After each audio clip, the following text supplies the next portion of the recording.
আপনার কত বছর ধরে খাল কাটা হয়নি সেটা হয়তো আমরা বলতে পারবো না।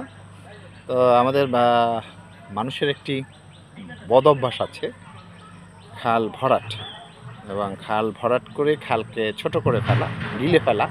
সেটা বাঙালিরা খুব ভালোই পারে।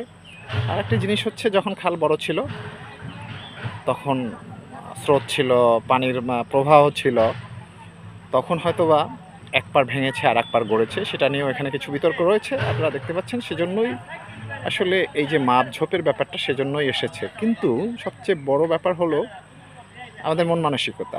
এখানের মানুষজন খালটাকে আসলে গিলে ফেলেছে, এটা সত্যি কথা।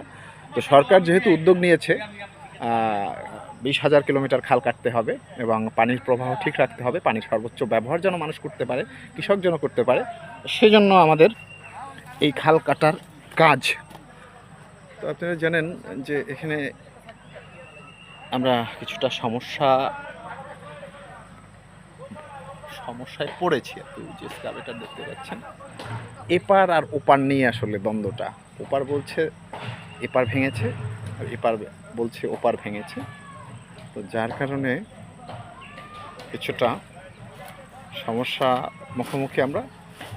আশা করি এটি সমাধান হবে এবং সরকার ঘোষিত যে খাল কাটা কর্মসূচি সেটাই বেগবান এবং চলমান থাকবে।